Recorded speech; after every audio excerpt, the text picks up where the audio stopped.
You're listening to Inside of You with Michael Rosenbaum. Ryan Tejas is here. I am here still. Thank you guys for listening. I honestly, I just think it's terrific that people listen to this podcast, listen to me. I honestly thought no one would ever listen. And there's some people that listen. There's a lot of people that don't listen, but there's people that do listen. And I love those people. I mean, statistically, most people don't listen to this podcast. Yes, thank you. Thank you. But a good number do, and they return, and they come back, and they love it. Yes, and if you're here for Ron Perlman, I thank you. I love Ron, and if you don't want to have anything to do with me, that's fine. Just listen, and then you can go away. But if you want to stick around and support the podcast, I appreciate it. So if you like the interview, I'm asking you to subscribe and listen, but that's up to you. If you want to follow me, Instagram at the Michael Rosenbaum. The link tree's there with the cameos and all sorts of fun stuff, cons. My puppy product, Rosie's Puppy Fresh Breath, which is on Amazon, and my fart book, The Talented Farter. It's a sound book, and it's great. It's great for the holidays, so pick one up, and when I see you, I'll sign it. I'll just sign it. Huh. Just carry one with you wherever you go, and if we happen to bump into each other, I will sign it. What else can I tell you? The Inside of You online store has tons of stuff. Also for the holidays, autographed Smallville ship keys and lunch boxes from me and Tom. What else does it have? Just a smorgasbord of just great merch. So go to the Inside of You online store, and yeah, I appreciate it. Anything else, Ryan? On the topic of stores, the Talkville store, there's stuff, and there has been a lot of stuff that has been the company that's distributing stuff, they got bought by somebody else, and they're having trouble getting stuff out. So I've been responding to as many people as I can. But that is what's up if you're missing your thing. Yeah, just FYI. They're going to come. It will come. We're getting it sorted. I'm talking to a guy named Hector. Okay, Hector, I'm sure knows what he's talking about, and it's going to happen, guys. Okay, and I have responded to the people that I can. Okay, and everyone seems to be in good spirits. They just want their there's cool. They want their stuff, man. There's cool stuff. I want my stuff. I haven't got my luggage back from Amsterdam. Really? Yes. What? Yeah, it's already over a day and almost a day and a half now, or something. Can I tell you about the time I lost my luggage for like a month? I'm pissed because I have like meds and stuff in there. Oh, that's not good. Yeah. I didn't have meds. It's not good. Anyway, listen, thank you for listening. If you want to join Patreon to support this podcast, because we need your help, we need your love. Patreon really supports this podcast, gives so much back. I love every one of you out there that have supported this podcast and continue to support it after all these years. It means the world to me. I don't know what else to say, but I think it helps a lot of people, and it helps me, and you help me. So patreon.com/inside of you. And I love Ron Perlman. And if you could hear the leaf blower in the back, that's okay. Because it will go away during the interview. And I will apologize. I'm going to preface this. This is kind of fitting, actually. Yes. Yes. The interview is great, but the close-up, we had an outage, and there was no power. It came back on. Well, anyway, Ron's footage of the close-up was not great. So we use a wide shot, and we tighten in, and so for the first half, but the audio is all good. And well, I mean, the other thing, the audio, the generator is right behind where you sit. Right. It came on, and it remained on, and you guys continued. But that was just a weird moment. Like all the power just went out. Yeah. So look, the interview is great, but it's not the best quality, I would say. No. Is the sound not good? Have you listened to it? I'm sure it's great. I'm sure we did what we could with it. Yeah, I'm sure it's great because Tim's great. Tim, our editor now. I love you, Tim. You're kicking ass. I appreciate it. Let's just get into it. I think you're going to like this interview. It's Ron's a great guy. He's a tell it as it is kind of guy. Mm-hmm. And I love that about him. And he's funny, and he's charming, and he's a great actor. And let's just do it. Let's get inside of Ron Perlman. It's my point of view. You're listening to Inside of You with Michael Rosenbaum.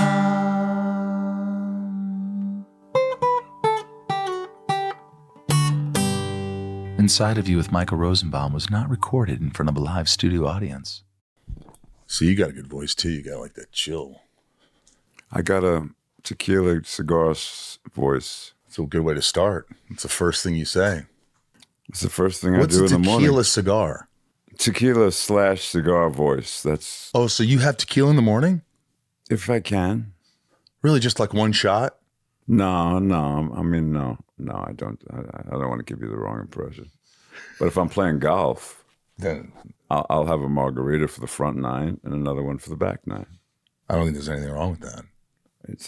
It helps in, just caring less about what a shitty golfer I am. So you're kind of you voice your opinion. You've always been one of those guys that what you see is what you get. You don't like something, you let people know. Has that got you in any trouble? Yes. Look, what's the most trouble you've gotten? Well, aside from the fact I haven't worked in 6 years, that's not true at all. No, that's not true. It's gotten me into what John, what's his name, would say, good trouble. One of my proudest Twitter moments in my abbreviated Twitter career was when Donald Trump Jr. came after me. Oh yeah, and then I came right back after him, and then he blocked me. Best. That was good. And then there was some sort of an announcement about a soccer league that Trump had something to do with. This was, I think, in his first term. And I made some sort of a snide comment. And Matt Gaetz came after me. Do you love when they come after you? Oh, yeah. Oh, yeah. It's a lift. This was good because I was at like 735,000 followers. By the time I got finished with Matt Gaetz, which was 10 o'clock that same night, I was up to 1.2 million. This was a really good exchange. I know why you do it now. But he said, for a guy who makes a living playing assholes on television, gun runners, and wanted to talk about the hypocrisy of leaning left, right? But playing violent, drug infested motherfuckers, right? He came at me with his talking points, and so I said, "Yes, Matt, it is true. I do play a lot of assholes on television, but let me ask you, what is it like to actually be one?" And that was the beginning of that. Was at like 10 o'clock in the morning, and we did this till 7:30 at night, back and forth. You just kept going. Well, did your wife try to stop you? No. She knows better than to try to stop me. I mean, she makes a feeble attempt every now and again. Ronnie. But I keep going. But anyway, this was so much fun. And by 7:30, I used one of my favorite lines in The Hustler, which is one of my favorite movies. Oh, yeah. Where I said to him, Matt, I beat you all day. I'm going to beat you all night. This is getting old. I'm out. An hour and a half later, Ted Cruz comes after me on Twitter. What? And because I stopped engaging with Matt Gaetz, so Ted Cruz now wants to climb. And I now I'm realizing that these guys are addicted to any kind of notoriety, confrontation. Anyway. Mostly, I mean, if they actually like negative shit more than they like positive shit because it gets more clicks, and I mean, they're so fucking beholden to maintaining the lowlives of the world following them, and like enabling them, right? And so the more they can get into, they can tangle and look bad doing it, the happier they are, which is sick, man. It's like so fucking counterintuitive. Did you? But the thing, I'll end with this. Ted Cruz challenged me to a wrestling match. Oh my God. With Jim Jordan. He didn't even challenge me to wrestle him. He challenged me to wrestle a friend of his who didn't even know what he was being spoken about. Jesus and I said, okay, I'll do it. You name the time and the place. It's $50,000 to the winner, and everything that I win, which I will, is going to go to Black Lives Matter, which is your charity. And that was the end of that conversation. Did you really? This is probably bullshit. Did you really piss on your hand before shaking Weinstein's? Yeah, that was why Donald Trump Jr. came after me. His response to when I told that little anecdote on Twitter, which is a true fucking story, his response to me was, here you had a chance to save all of these women from whatever he did to them, and the only thing you could come up with was peeing on your hand. I think it's pretty genius.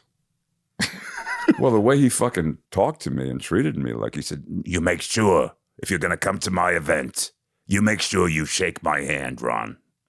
And I said, sure, Harvey, of course. After I piss on it. Well, I mean, I called him up because I wanted to come. It was at the Cannes Film Festival. And they were the biggest event at the Cannes Film Festival has been for the last 25, 30 years, the Amphora event. It was started by Elton John, Elizabeth Taylor, and Harvey Weinstein. And it raises a tremendous amount of money for AIDS and, Yeah. And somebody gave me his number. He has an office at Cannes. And I called him up to get tickets. And he said to me, wait a minute. And the only reason he returned my call is because he thought I was the other Ron Perlman. The one from Revlon, the guy who invented the hostile takeover. Yeah. These guys hang around in groups. I mean, you can't make this shit up, man. Why they're going? So anyway, don't interrupt me, okay, Mike? Ever. Ever. So anyway, he calls me back. He says, hello, Ron. What can I do for you? And I go, hey, Harvey, thanks for calling me back, man. I really didn't expect this. Listen, I was trying to get a table at the Amphora dinner tonight. And so, I thought I'd give you a call and see if there was any, a way I could sort of get in. I'm a big believer in the cause and donate all the time to it. And he says, wait a minute. Is this Ron Perlman, the actor? I go, yeah. He goes, I'm not in the fucking ticket business, Ron. Jesus. And I go, well, it's funny because since I left the message for you this morning, I've been invited to sit at Tarak Ben Amar's table, so I'll be there. He says, oh, you're coming? I said, yeah. He said, well, make sure you shake my hand out of respect. I said, sure will, Harvey. And we get out of the limo, and there's a receiving line. Elizabeth Taylor, Elton John, Shirley Bassey, and fucking, the star-studded, the elite. Was it Jabba the Hutt? And I said to my friends, I said, I'll be right back. And I went to the men's room. I peed all over my hand. I went on the receiving line. I shook his hand. I said, Harvey, out of respect, just like you requested. He goes, thank you, Ron. You're a gent. Dude, what a genius. That's you know what that move was for? That was for you. That wasn't for anybody else, really. It was for you. What do you mean? I mean, it was for everybody, but at the same time, this guy kind of disrespected you. You didn't really like this guy. You thought, you know what? I'm just going to piss on my hand. I'm going to shake his hand. Well, what a fucking dickwad. Yeah. Make sure you shake my hand. Yeah, who says that? Well, of course he says that. You fucking imperious diddler, you. Dirk Diddler. That's what you are. Hey, all right, listen. So let's get into this. Fucking interrupting me? No, you're done with your story. What is it with this guy? What is it? How did you get your own show? I love that you're lying in bed stoned with your wife last night, and she says she knows me. We're not supposed to mention the fact that I was stoned, okay? You weren't stoned. She was stoned. Yeah, there was some stoning in the household. Right. I get stoned. I'm not going to tell you. Everybody must get stoned. Everybody must get stoned. Follow Bobby Dylan. You love Bob Dylan? I love Bob Dylan. He's like Zeus for me. Favorite song?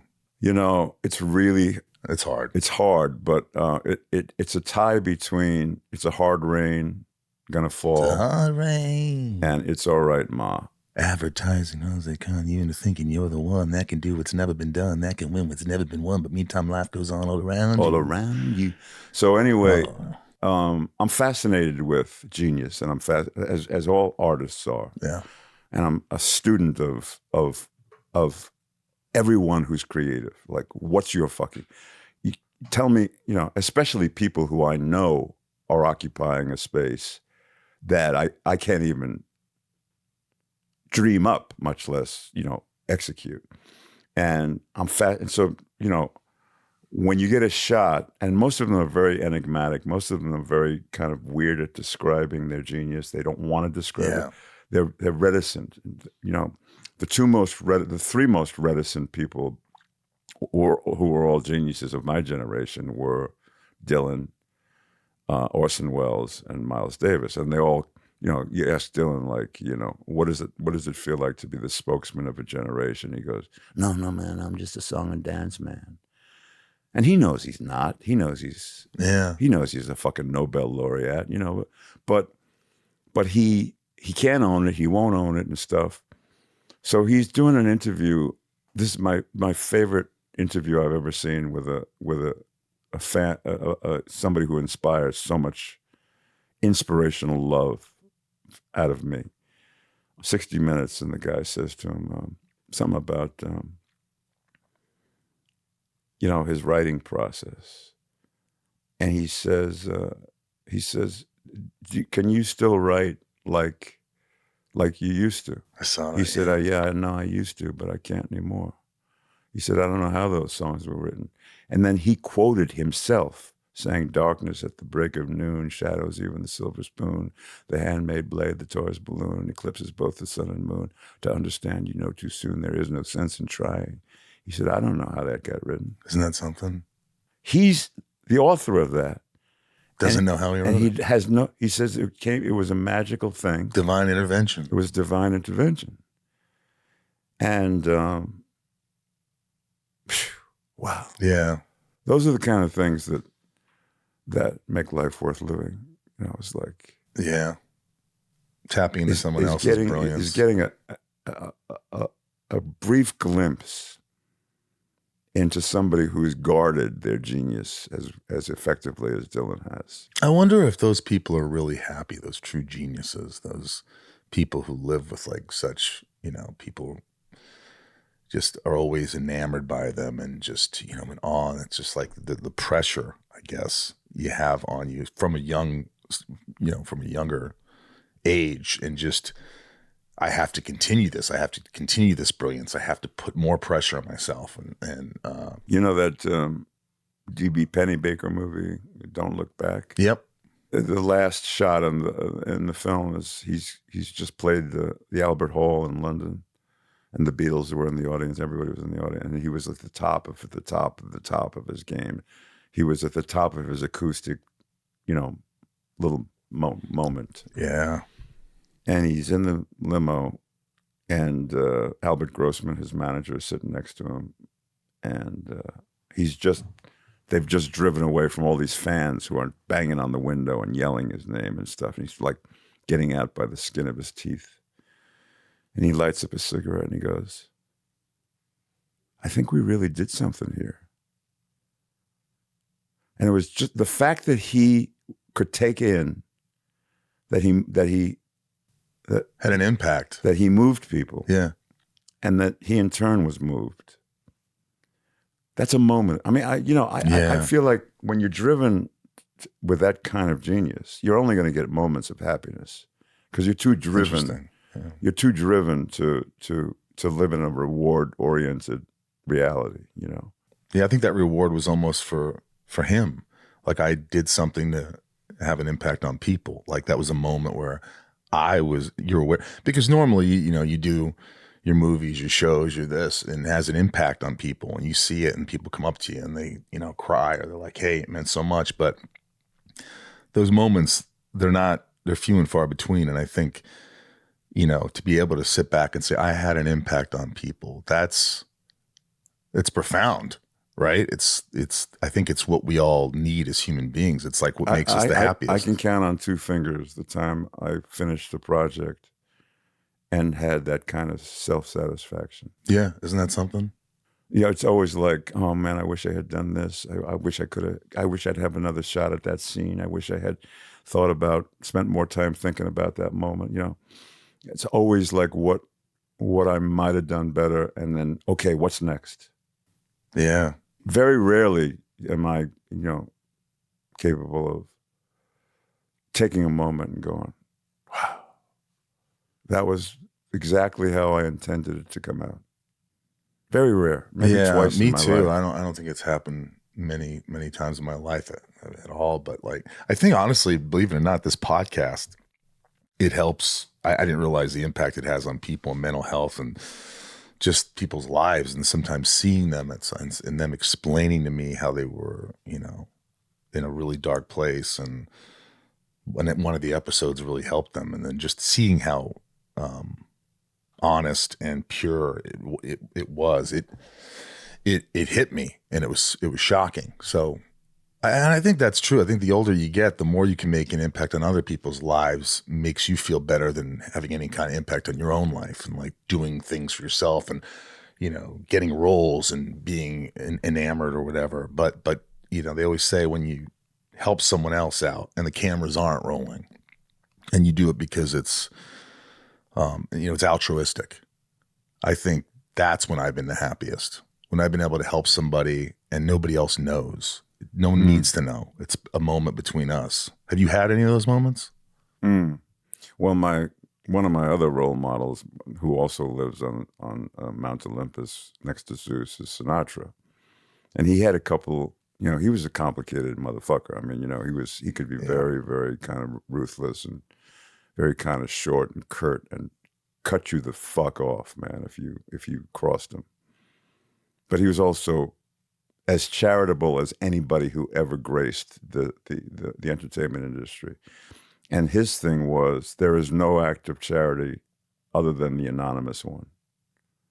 The minute somebody knows you've done it, it's no longer valuable. Yeah. And he would go around, you know, find out somebody he hadn't seen or spoken to for 10, 20 years were having trouble. And all of a sudden they'd wake up one day and their rent for the whole year was paid. There was a new car in their garage. He would do shit like that and never, ever let anyone know it was him. So I'm obsessed with giving back. Yeah. But also giving back in a way that doesn't shine a light on, hey, look how good I am. Look how cool I am, you know. Yeah, there was this hockey player, Mark Messier. He once said, he goes, you know who someone really is when you see them being kind or doing something when the cameras aren't rolling. Mm-hmm. And they don't have to be. They don't have to be. That's just the moment. Yeah. Do you still love acting as much as you used to? More. Why? I'm one of these guys that, you know, I'm obsessed with just getting better at it every day. And the only good thing about getting older is, the best thing, maybe the only good thing about getting older, is that you just don't give a fuck anymore about anything or anyone. I mean, I spent so much time, you know, obsessing over the impact I was having on my audience and almost engineering my trajectory to get the approval of that. That's gone because I'm an old man now. And you're not old. And with that has come this kind of, I don't get there all the time, but I get there now more than, and it was something that I've always longed to, you know, my heroes are the ones who are in a state of flow where you don't see the rehearsal, you don't see them regurgitating a line reading they gave in take two. You just see them alive with blood flowing through it, and you see it, and they're alive and they're present, and they don't even fucking know what's going to come out next. And it's just this, you know, riveting moment of humanity. And that's what you continue to strive to do. I've just been wanting to get closer and closer and closer and have that happen more and more often. And that's when I will be able to finally say, okay, yeah, we can move on. You know, So the combination of I don't give a fuck what anybody thinks, and I'm in a job where it's only important what everybody else thinks. Yeah, is kind of it's given me a new lease on being an actor. Yeah, I'm having so much fun. I'm having more fun now acting than ever before. Do you put everything into a role? Do you never just, I'll learn the lines, I sort of got them, let's do it? Or was it from Hellboy to fucking Sons of Anarchy to Romeo's Bleeding to fucking Don't Look, what all these movies and shit? Do you put every ounce of you into these roles? I put as much, I mean, you all you have, your whole tool is you. And, you know, the supposition is that all of the things live inside of you. They're all in there. The serial killer you is in there. The greatest lover in the world is in there. The funniest motherfucker in the world is in there. You know, and we all end up being who we are in society because of how we've been socialized and what our, but you become an actor I became an actor to get right somewhere what I could never get right in life. So when you're playing a character and you have a shot you have a greater shot at being effective as that guy than you do as this guy. And it becomes very kind of like an aphrodisiac. Yeah. And you want more and more to turn me into somebody that I don't have to be me for a minute, but I really have a shot at being great at him, I can relate to that. I never wanted to be me. I always needed an escape. I was not popular in high school, never went to a high school dance, and I finally did a play in high school. And after that, people were like, the popular kid was like, hey, you were good in that play last night. And then I immediately remember thinking, okay, not being me is good. You know what I mean? That's how I felt. And so I felt that the only way I'm going to get attention, in the beginning it was all attention. I was just like, oh my God, this is great. I can do something. And that could be very unhealthy too. Thinking that, I'm just going to play someone else and I'm hiding behind these characters, and the real me no one wants to get to know. Were you popular in high school? Among a very, very tiny little swath of guys. Yes, but I wasn't a leader. Yeah, me neither. I wasn't a leader. But high school is where I did my very first play. So high school. What was it? It was a French farce called Thieves' Carnival. That was the first play I ever did, and I played the lead, the number one lead. Being thrown into something, having never acted before, now I'm the lead. So now I'm carrying the fucking play. That's a lot, man. And discovering, holy shit. I'm discovering for the first time while we were in rehearsals, I found my community. I finally found a group of people who I could look at and go, I'm not the most fucked up person here. Yeah. Everybody here is way more fucked up than me. This is my community. And then, so there's that part of it, the recognition of the fact that you found your way, your water level, Yeah. Then there's the trippiness of the discovery process of the 4 or 5 weeks of rehearsing, where you're learning how to play the guy effectively. And you're in this sort of like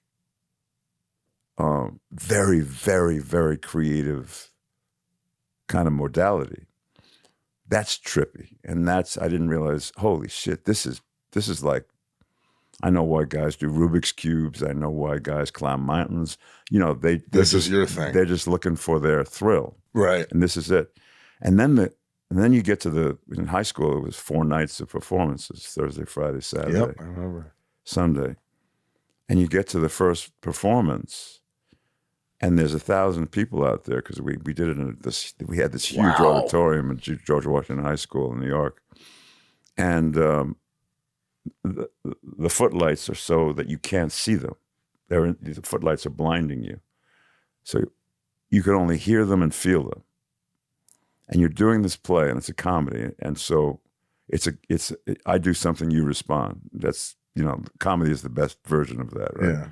And a minute or two into it, you realize I am holding 1,000 people in the palm of my hand.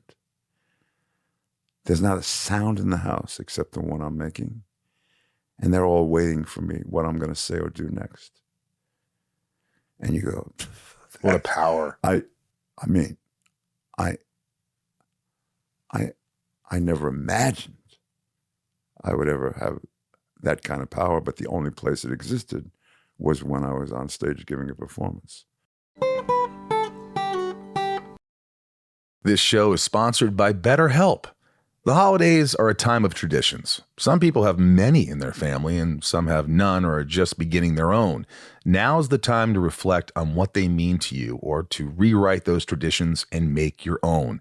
Incorporating therapy into your holidays can help ensure you take time for yourself during what can be a very joyful but sometimes hectic and lonely time of the year.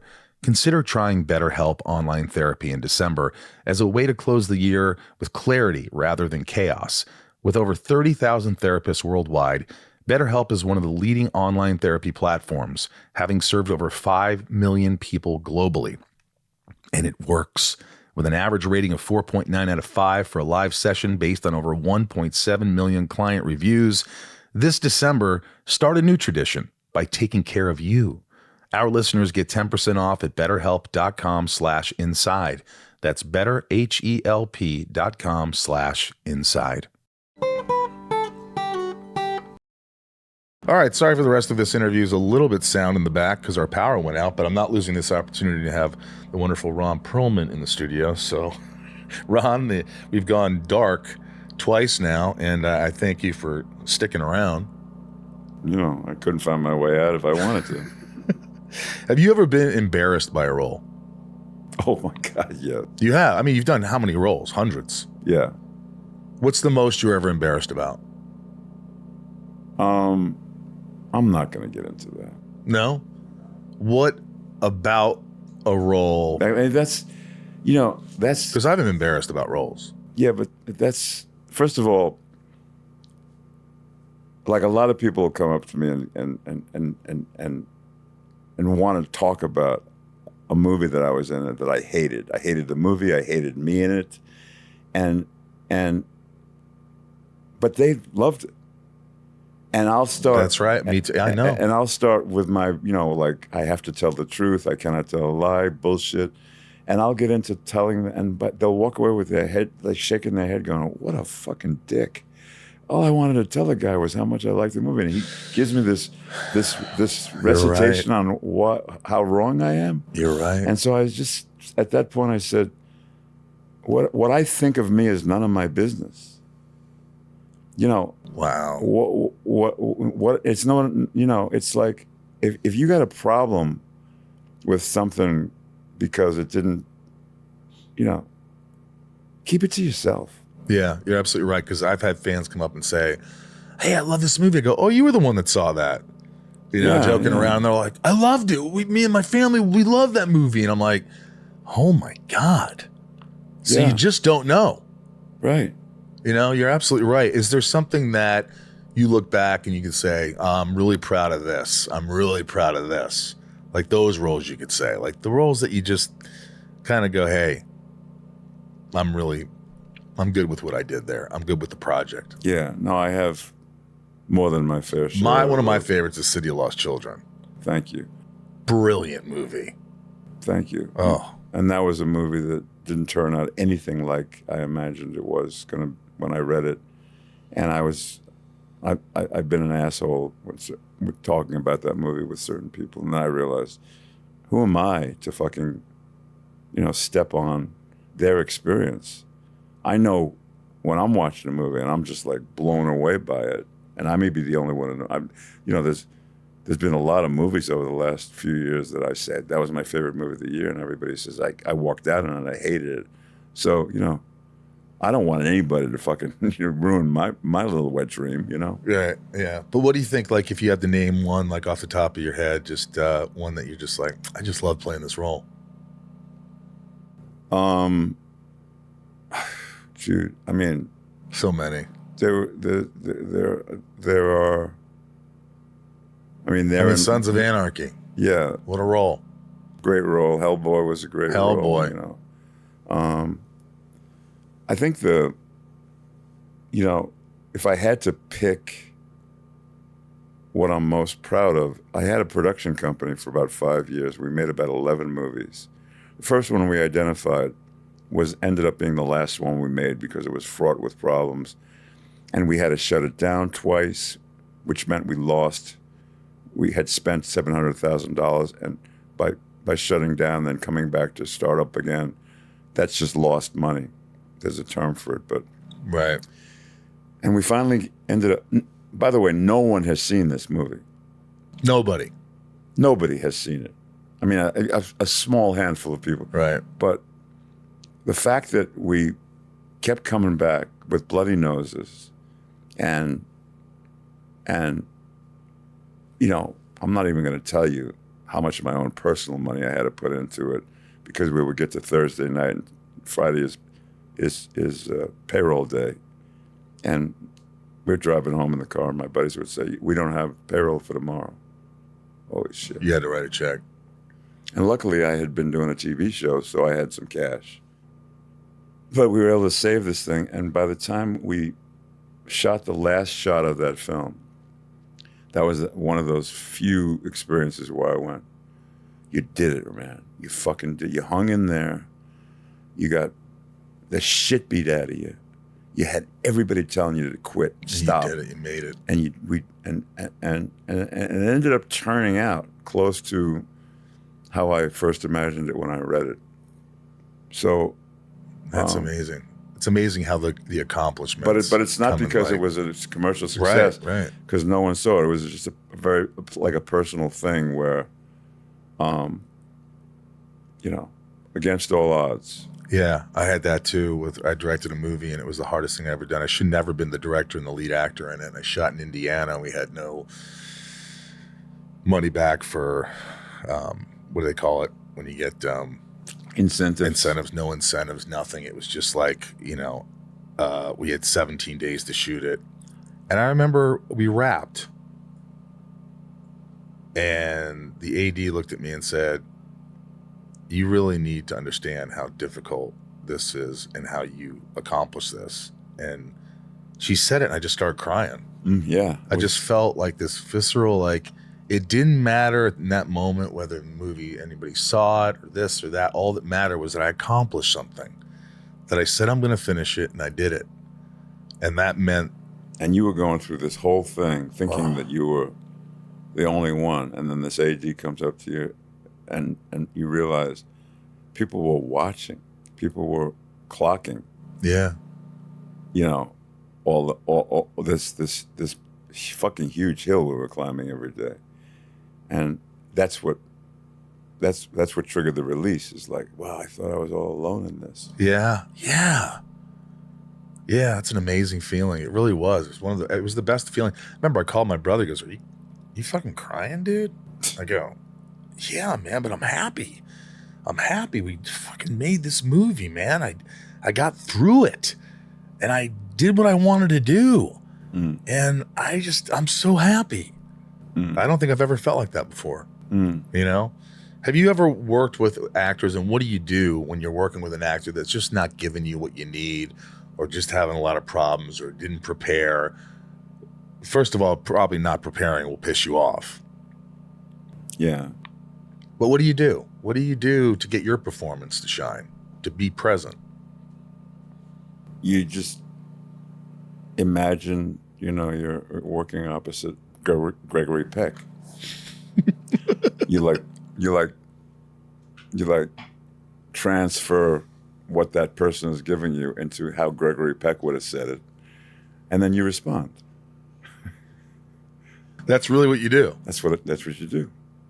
Have you ever gotten upset? You can't let anybody fuck your performance up. Have you ever said, like, come on, learn your lines, man? I was directing an episode of a TV show I was doing, and one of the key actors revealed, without saying it, that she hadn't read the script. And I'm giving her a direction. She had this fucking blank look on her face, and I'm going, "Do you even know what I'm talking about?" And she was befuddled and bewildered by life. But this was like, do you have any idea how many people would like to be you right now on this show, with this opportunity, with this writing? How dare you? And, you know, I didn't say any of that. I said that to myself. Right. But I wanted to say it. But it was so disappointing that, like, are you kidding me? You can be blasé about the hardest fucking business in the world to make a living at. You know, so yeah, I you don't like it. Who does? What gave it away? What gave it away? Clay Morrow. Well, I mean, what was your time like on Sons of Anarchy? Was it just a whirlwind? Was it? Are you very close with all the actors? Because I've had a lot of them on the show. Was it difficult? Was it a fun role to play? Did you really love the show? I loved the experience. I used to get speeding tickets going to work on that show. That's how much I couldn't wait to get there and hang out with those fellas. And those scenes in the chapel, we were all sitting around the table and plotting our next moves and talking about pussy and, you know, the shit that bikers do, and right. drugs and rock and roll, you know. You know, and yes, I'm still very, very close to almost all of them. We see each other a lot. We go to Comic-Cons a lot together. We hang out whenever we'll find out, you know, we're all in the same town at the same time.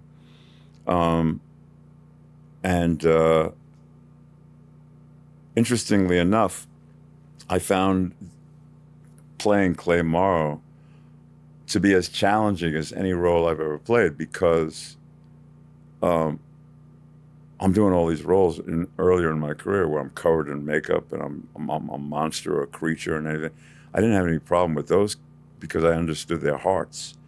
But with Clay Morrow, he had a ruthlessness and a violence to him, and I had nothing in my field of experience to understand what made him tick.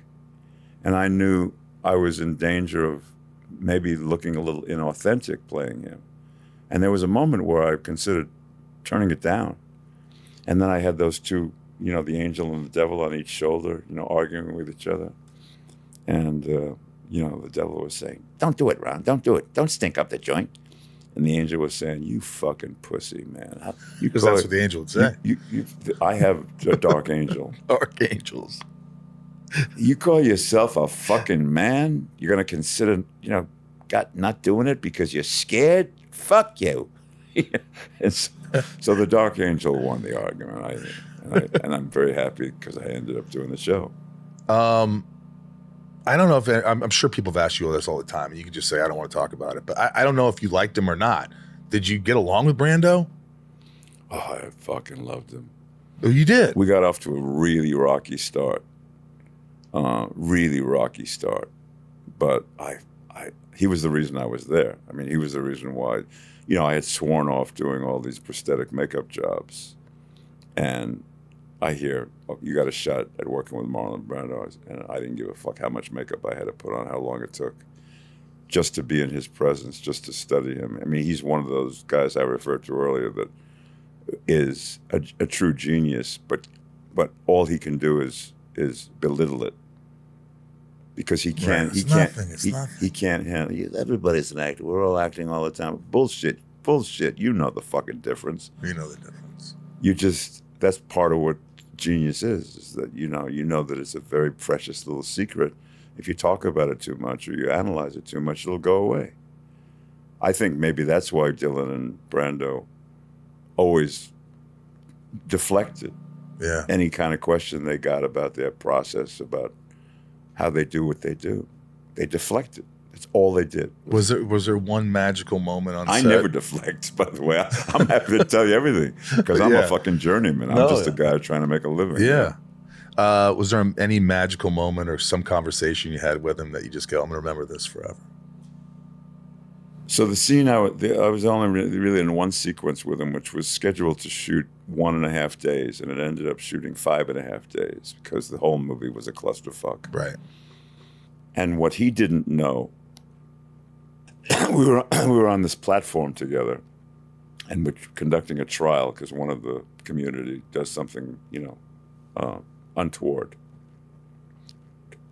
What he didn't know was that I was playing the sayer of the law, which is this beacon of justice in this community of man's animal kind of. And I was playing him blind, and I actually had them put lenses in my eyes, the white, milky lenses that made you blind. Yeah. So when we were in between shots and they were lighting, I didn't want to keep taking them out and putting them in. So I would just sit on the set waiting for them to get ready to start shooting again. And Brando always left the set and came back. And I was always in his way when he had to get to, he was 375 fucking pounds. So I was always in his way because I didn't know he was coming. I'm blind. And he's constantly always having to like, so at one point on the very last day we're filming, we got like 2-3 more shots to go. I feel these two hands grab my shoulders and I jump. And I go, ah! And I turn around and I'm blind. And I hear him say, holy shit, what is that in your eyes? Now, we've been shooting the scene for 5.5 days.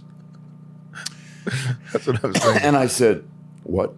He goes, wait a minute.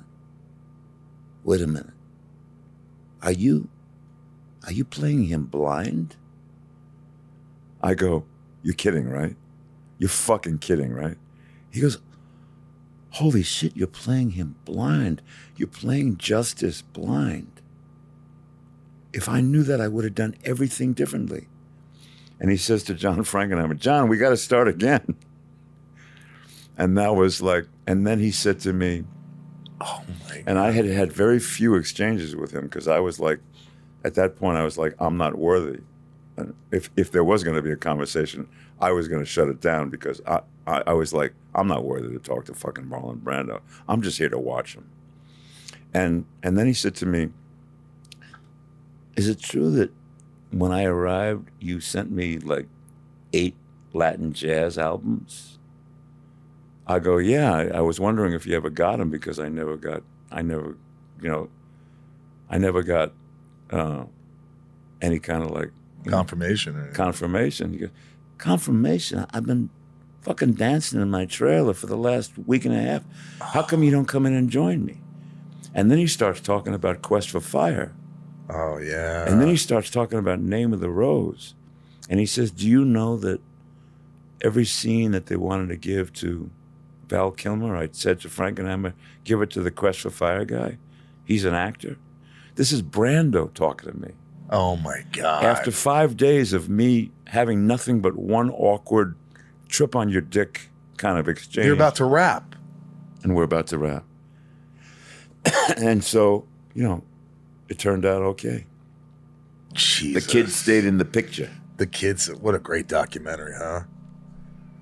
The Robert Evans documentary, holy shit. I could honestly talk to you forever. This has been awesome. I mean, honestly. I'll come back. Yeah, because there's so much I want to talk to you about. I mean, your career, and then we had the blackout here. But this is just extraordinary. Is there anything coming up that you're doing that I should know about besides the stuff we can't talk about? No, we can talk about it because I'm going to launch it today. You're going to launch the studio? Yeah, I'm Asylum. I'm about to Studios. I'm about to announce a new movie studio called Asylum Studios, where the inmates will be running it, because it's got no executive level whatsoever.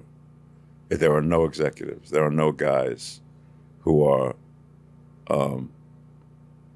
just swinging their big dicks and taking $500 million a year and then telling you that they don't have enough money to pay you. There's none of that. Wow. In fact, this whole impulse came out of like,